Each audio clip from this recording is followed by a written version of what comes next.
What's up, dudes, and welcome back to my YouTube channel. Today, we are theorizing the country called Togo. You already know the drill? Let's dissect the flag. The Togoan flag makes a lot of symbols. The green represents the grass, the red represents, I don't know what the red represents, and the white represents peace and prosperity throughout the land of Togo, and the yellow represents the sun. And the album of Togo is like Travel Liberté Patrie, with two of the flags with both the words RT, and then two lions holding arrows and bows.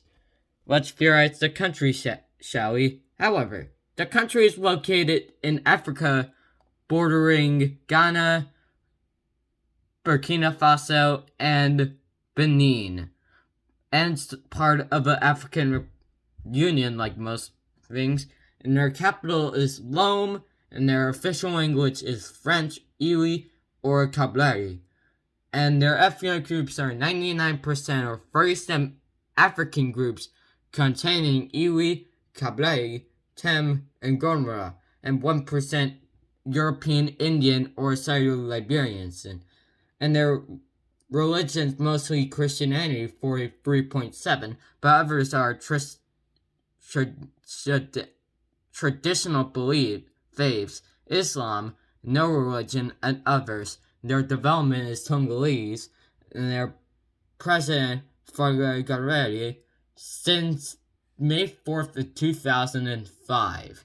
And their prime minister, Roger Tongole Dobla, since September 28th of 2020.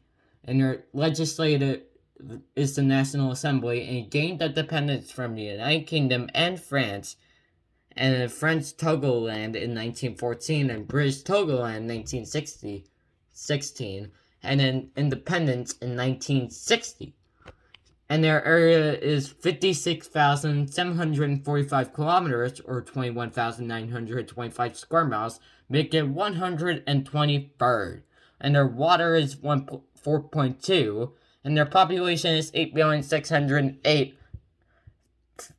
and 444, make it 100th in this list.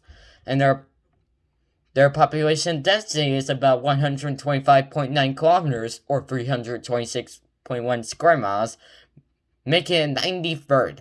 And their GDP total is $14.919 billion, and their per capita is 1,821. And the average GDP, which is $5.592 billion, and their per capita is about 682. And their GNI is 43.1, which is medium in their list.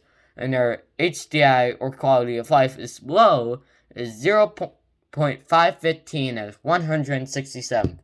And their currency is the West African CFA francs, or XOF.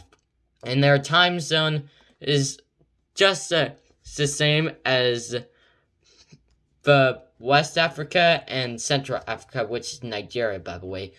And their driving zone is right. Speaking of that, let's read the presidential election of 1988. This is nearly 51 weeks of doing it. So next week, we officially hit 1 year of reading this dang book. Since I got in back in my Finland video way back in 2021. However, let's just theorize it, by the way. The 51st presidential election took place on November 8th, 1988. It was the earliest one that Mr. Beats actually remembered. By many accounts, Ronald Reagan has solid presidency. He helped end the Cold War, and the economy remained strong. However, there was some bad stuff too. For example, there was the Iran-Contra affair, in which Reagan administration secretly sold weapons to Iran in exchange for hostages, but he also sent party Contras, or rebel group in Nicaragua. Oh yeah, and he was relieving the CIA and sneaking in and selling millions of dollars worth of cocaine and selling it profits in the cartels. but most Americans don't know about that. And when Reagan appointed George H.W. Bush, his vice president, he was best man's successor. Many Republicans were on the board, but Bush did face some challengers, though. One instead, Bob Dole, U.S. Senator from Kansas, who was Gerald Ford's running mate back, and they failed to win the election of 1976. Another, Pat Robertson, the former Southern Baptist minister, and Dan Quayle, young U.S. Senator from Indiana. Yeah. And there was some Republican candidates, but I could explain about that.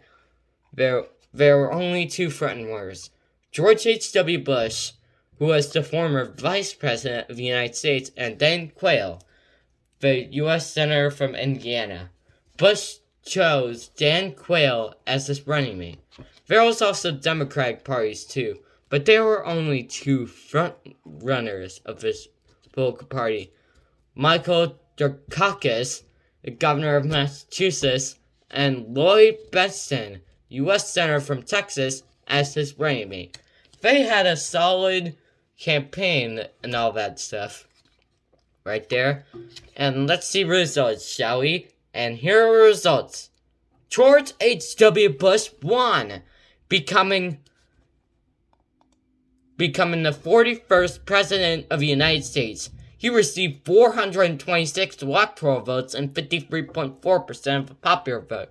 Michael Dukakis received 111 votes, electoral votes, and 45.6% of the popular vote. It was almost the biggest Republican victory in history, by a little bit, just like 1940 and 1944 election. It was a solid win for George H.W. Bush, receiving 426 votes. And that was it, and thank you for watching this video. Hope you have an amazing day, a great day, and I'll see you on Thursday.